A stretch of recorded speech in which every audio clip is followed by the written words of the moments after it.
Hey guys and ghouls, I'm Katie Toole. And I'm Sean Reedy. And this is Friday Night Frights. And this is not a podcast. It is not at all. This is a video. This is a video. Mm-hmm. For the YouTube. The YouTube. The tube of you.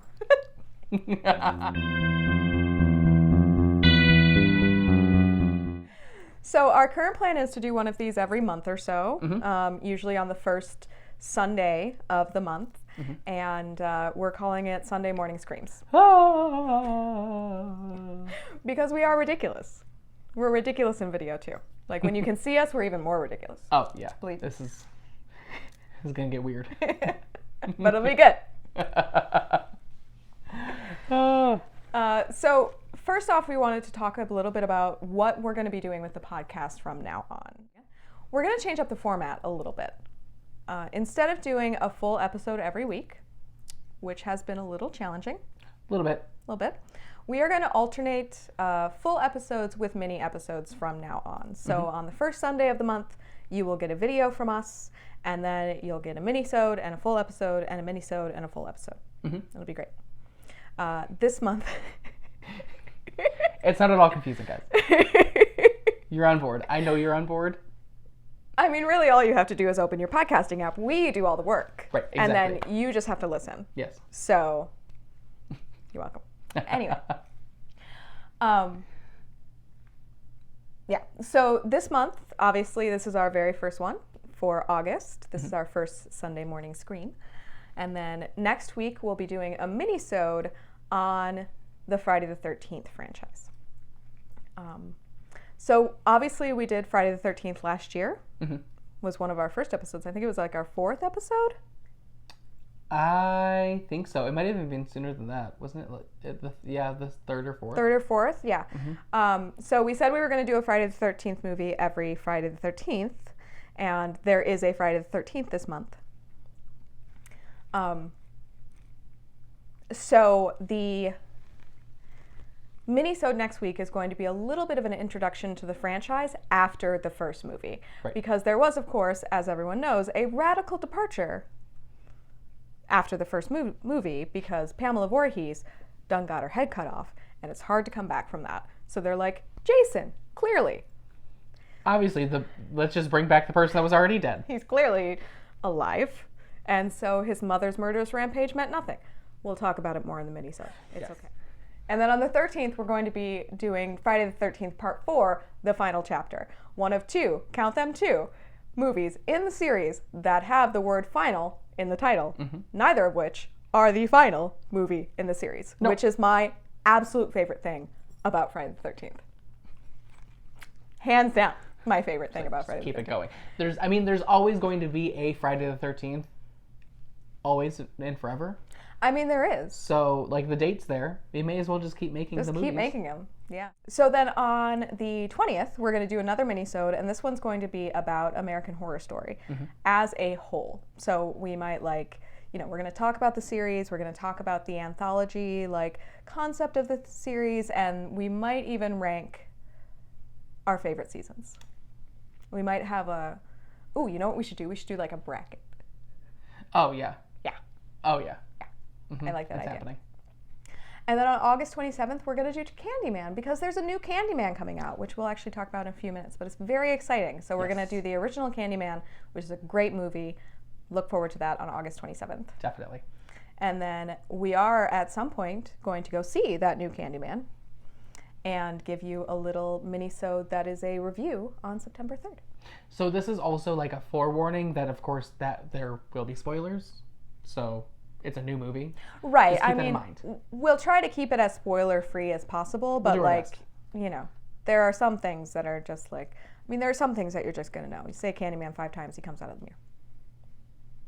Have you seen the trailer? So I haven't seen the latest one. I know that they released another one not too long ago. Yeah. But I have seen several of them, and it does look so good, and I'm very, so very, very, very intrigued. Yeah. So yeah. Looking forward to that. So that's what's going on with us. Yeah. But what's going on with you, Katie? There is not enough time in the world. No one wants to hear about that. Okay, so one of the things that we are going to do on these monthly videos is I'm going to talk about a book. Because if you've listened to more than one episode of this podcast, especially any episode of this podcast about a movie that is based on a book, you will know that I'm a giant nerd and a big bookworm. And I've been trying to figure out a way to incorporate books into this podcast since we started it, and I finally figured it out. I was going to say, so here we are. Here we are. And then I will be discussing, and I haven't really discussed too much about it. I know I dove into it a little bit with the Friday the 13th movie. Mm-hmm. But you mention it from time to time. Here and there, you know. But I will be discussing video games, specifically horror-related, horror-adjacent. But I will be diving into some new indie games or just, you know, mainstream ones. I don't know. We'll figure it out as we go. Right. Because that's what we do. So this month's book is The Book of Accidents by Chuck Wendig. I really enjoyed this book. Yeah. I mean, it's a pretty big book, and I'm a pretty quick reader, but I finished this in like 3 days. Damn. Yeah. It is so entertaining. It's so compelling. I mean, it's got everything. It's got generational trauma. Mm-hmm. It's got, you know, explorations of individual agency in the face of so-called destiny. It's got spontaneously combusting squirrels. I'm sold. What more do you want? That's all I needed. That's all I need in the book. If you like horror that has a very distinct sense of place, right? Like think Twin Peaks or Stranger Things or even the German series Dark that's on Netflix. Oh, so good. So good. You will enjoy this book. Wendig writes about rural Pennsylvania in much the same way that Stephen King writes about Maine. And you can definitely see like the influence of Stephen King in this book. I mean, I don't think that there's a horror writer alive today who is not influenced by Stephen King. I mean, it's kind of impossible to avoid. There are a lot of themes in this book that King also tends to explore, like the relationships between father and son and cycles of abuse and addiction, right? And we've talked about this in the movies based on King novels that we've done so far. Right. What sets Wendig apart, however, is his humor. This is a genuinely hilarious book. Like, he will just go off on this, like, ridiculous metaphor. Like, one was that someone was doing something with the delicacy of a dog that was high on yard mushrooms. Just, like, the last thing you expect to read. But it somehow also makes perfect sense. It's great. His characters are great. And I'm a huge sucker for the ghosts are not what they seem trope, right? So this book starts out as a fairly traditional, like conventional haunted house story. And then you start to realize that the ghosts aren't what they seem. Which is really cool, right? Because like you kind of start out and you kind of know where it's going. And by the middle of it, I had no clue where it was going. This is the best. And that is fun. And that is also kind of Stephen King. It is also kind of Stephen King to kind of like lead you in one direction and be like, nope, hard left turn. Wow. Yeah. That's awesome though. Yeah. That being said, he really masters the sort of like Chekhov's gun style callback here, where like if there is a vision, let's call it a ghost or a vision, right? Or even a throwaway phrase or an entire scene that you're like not quite sure how it fits in, rest assured, don't worry, in the final act of the book, it will be answered and it will fit into the puzzle. Like, it is just a very satisfying read. So I'm borrowing this book is what you're saying. Yeah, I mean, we're in your house. I'll just leave it here. So the video game that I'm going to be discussing is called Murder House. Spoker. Speaking of American Horror Story. Oh, no, right. Indirect tie-in. Has nothing to do with American Horror Story whatsoever. Not even intentional. Not even intentional at all. But it is, in fact, about a murder house. Shocking, I know. There are many of them. This, filled with murder. Filled with it. So, Murder House was created by the studio Puppet Combo. It's a very small indie game. It's on Steam. It's not expensive. It's like $12 on Steam, and it's really interesting. It's stylized off of like classic PS1 games, so it actually has PS1 graphics. That's kind of fun. Right? I like that.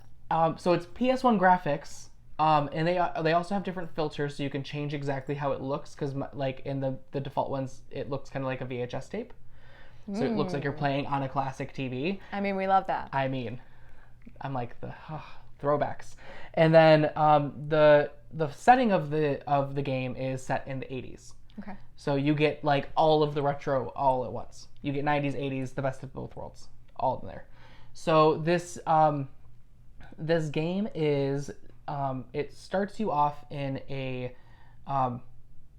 mall, and you're playing as a kid who fell asleep for some reason in a photo booth. I mean, it was the 80s. It was the 80s. That's what happens, and then apparently your parents just left you there. Right. It's fine. And the mall closed. It was the 80s. That's what happened. That's how it goes. And you were there to get a picture with the Easter Bunny. In a photo booth? Not in a photo booth. You happen to be in a photo booth, and that's where you woke up. Long story short, you end up running away from this Easter Bunny that is hunting you. I mean, the Easter Bunny is terrifying. Yes. They make this Easter Bunny extra terrifying. It's great. Awesome. So the whole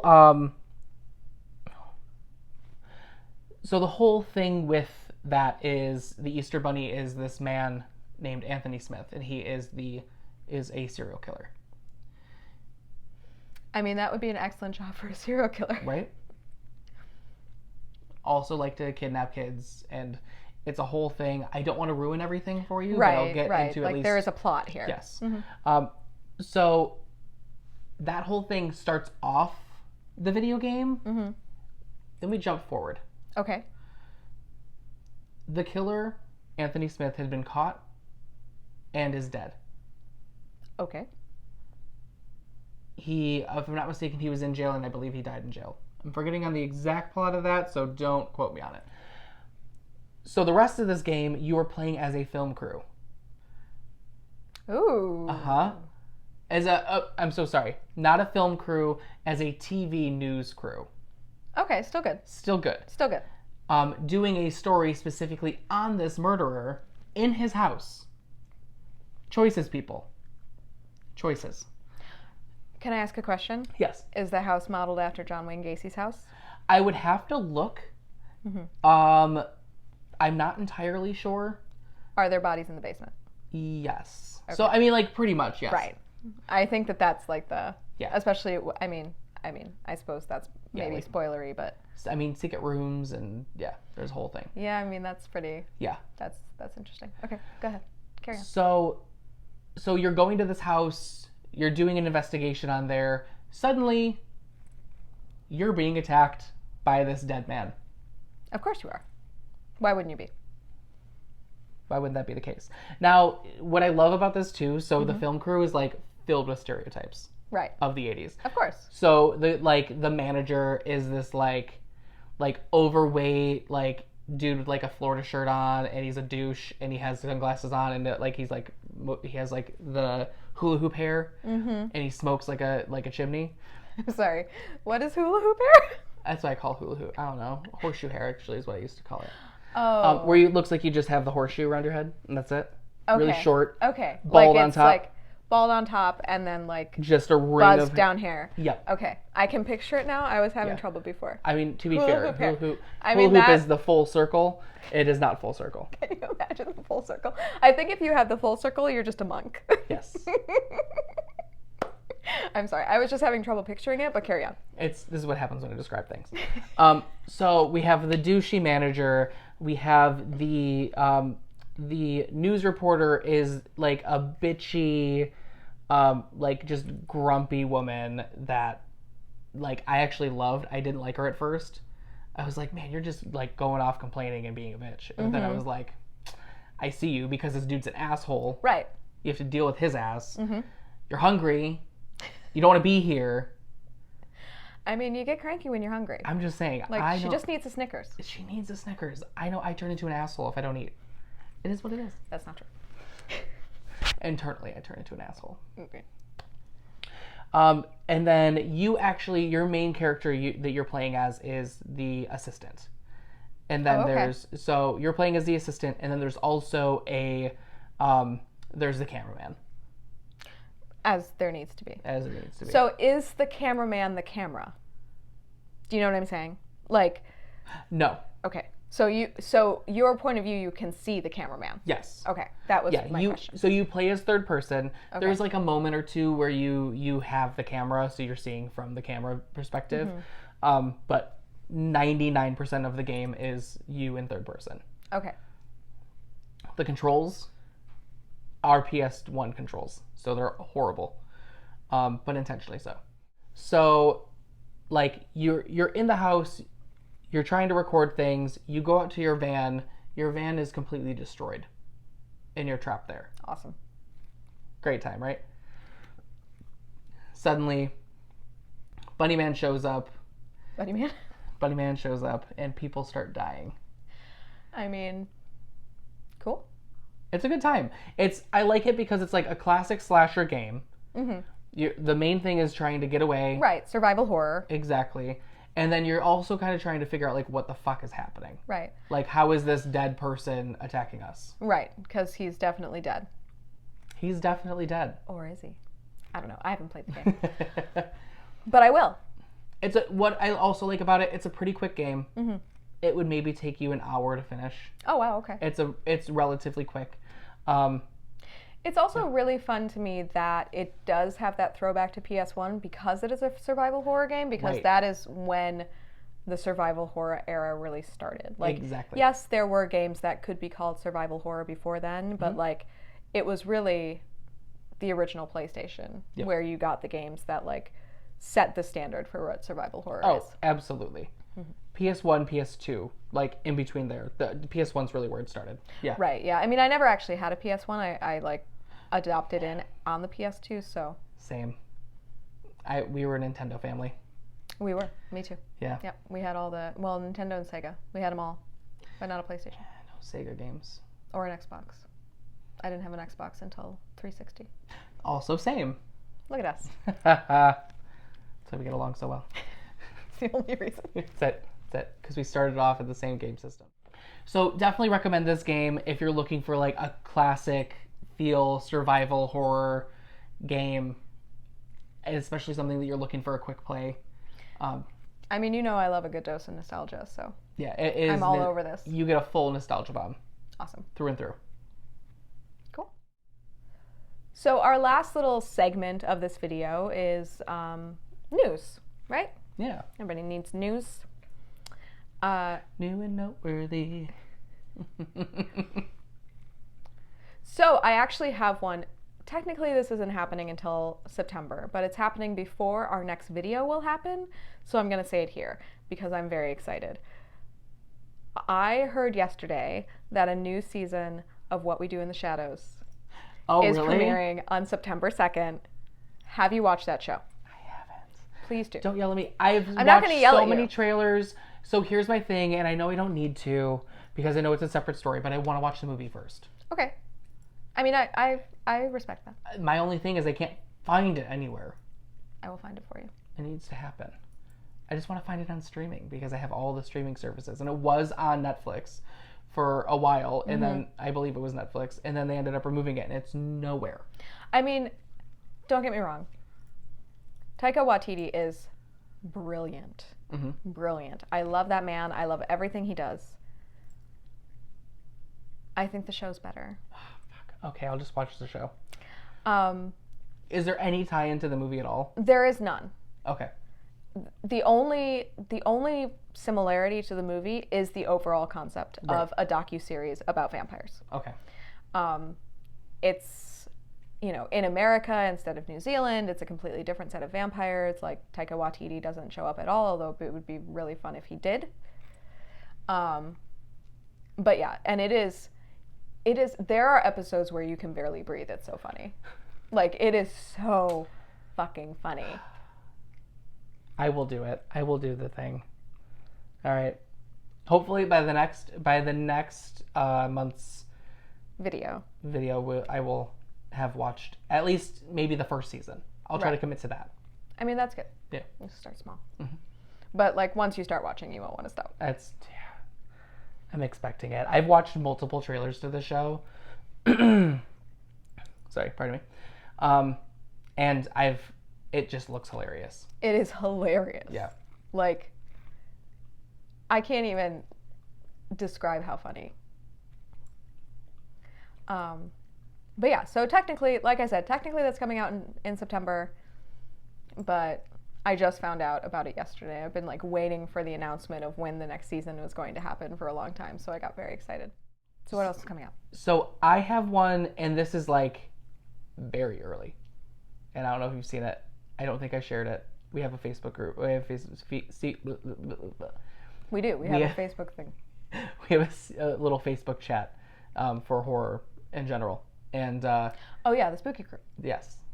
And it's not just us. It's not just us. No, it's several friends of ours. But Jordan Peele Nope. announced his latest movie. Yes. His next one. And I'm very excited, and I'm like, I need to know. When is that one coming out? Not for another year. Oh, okay. So this is why very early. Right. We're doing the things that aren't coming out in August. Yes. But we are very excited about. Yes. I'm also very excited. I'm very, like, what? Stormcloud banner thing. Yeah. Well, Well, I can't it looks remember what like those flags are called, but Well, it kind of looks like a kite tail to me. see, it looks like the flags that you hang from like for like a party. Right. Yeah. That's what it looked like to me. And I'm like, but what? Why is it called Nope? Like, the man is so brilliant. He's so brilliant. Because I saw somebody on Twitter say this, so I can't take credit for this idea. And also, Twitter moves really fast, so I have no hope of like finding who actually said this. So if it was you and you're watching this, I'm sorry. But someone said like that Jordan Peele names his movies so ambiguously that it's really terrible for search engine optimization. So what media outlets need to do is call it Jordan Peele's Us, Jordan Peele's Nope. Yeah. Which guarantees that his name Comes up with it. it, which is brilliant. Oh, yeah. We actually can tie in Jordan Peele, though, because of Candyman. Oh, yes. Yes. So there you go. That's so true. we're talking about Jordan Peele for a reason, obviously. Yeah, obviously. Because, like, that's the next movie he's directing. Right.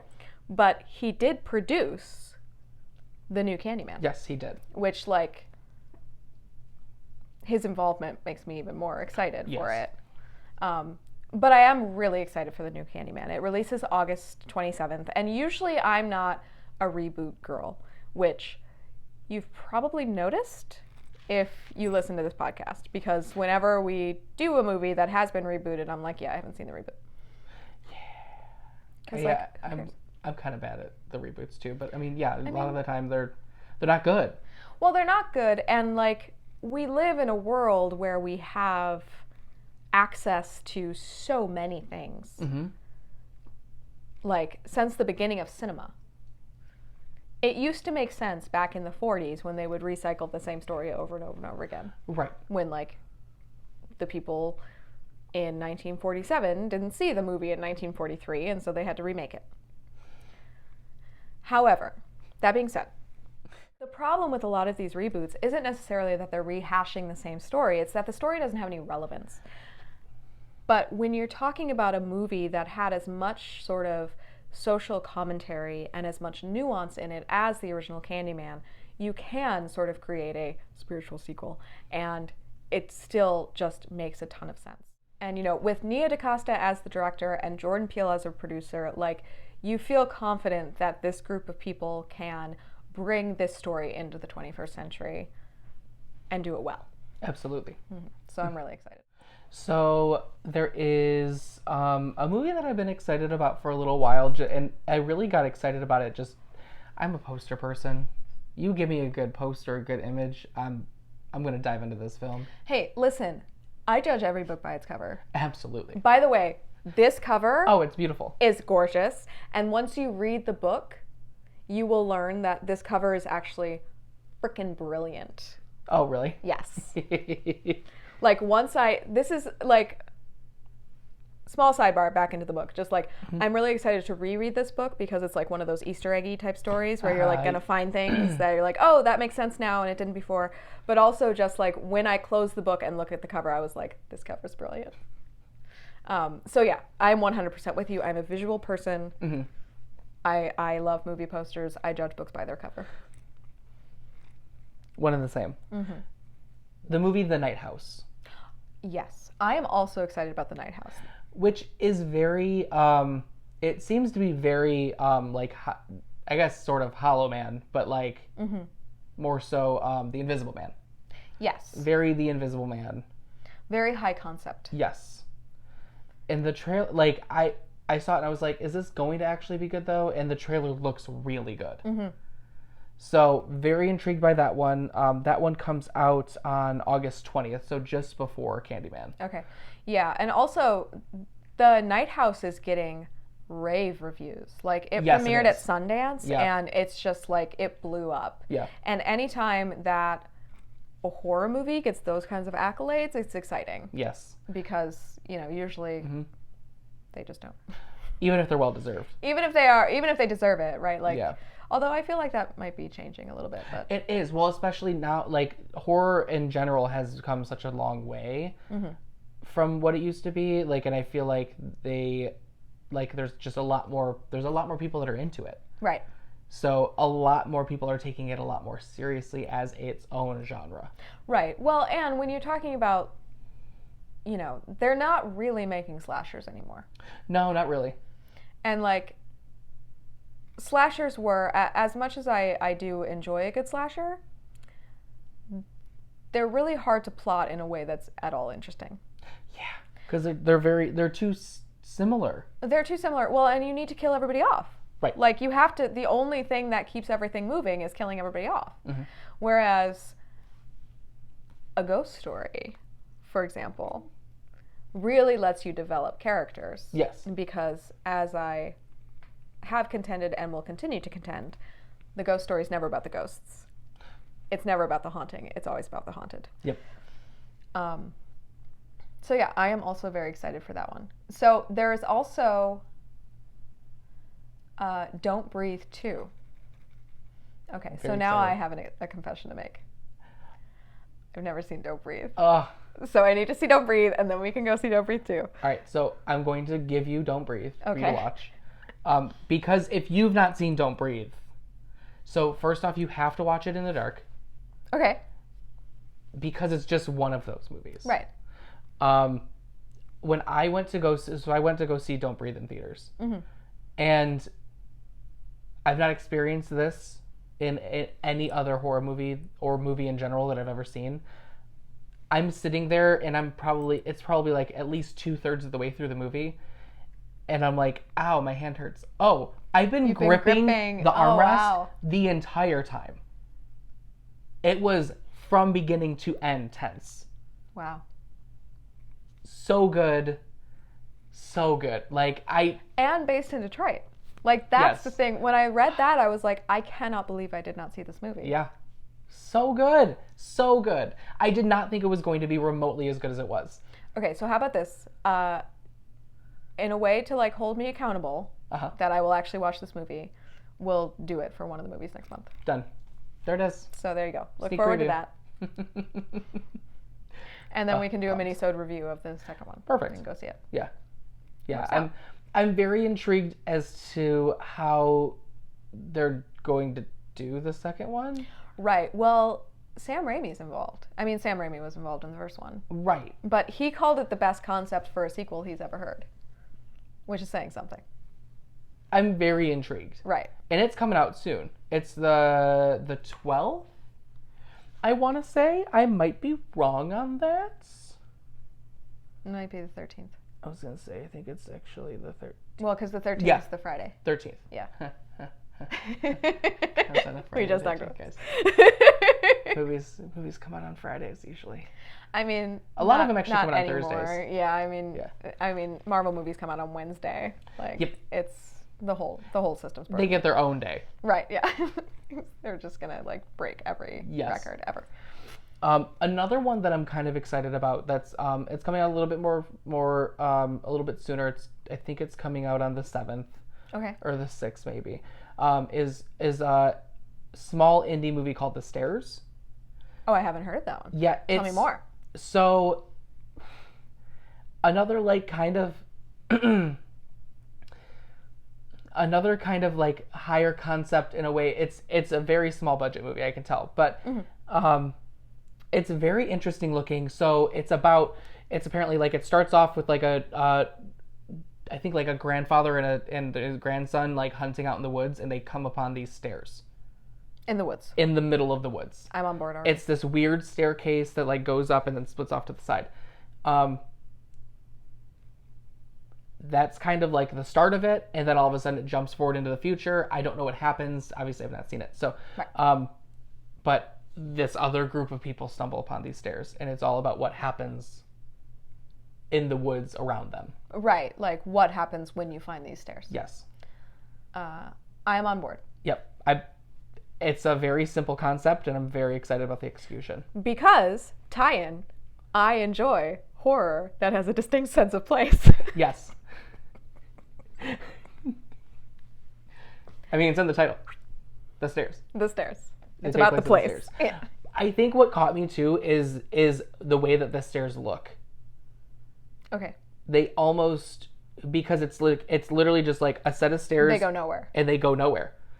That's fun. It just it splits off left and right, and then it's like 5 steps, and it's just done. Okay. And I believe that there's a door underneath the stairs. And yeah, we'll see. We may have to review this. Okay. I'm down. So definitely going to talk about that in the future. All right. Yeah. So that's it for this month's video. Join us next month on September 5th here on YouTube for our next video where we talk about everything that's going on in September. Again, I am Katie Toole.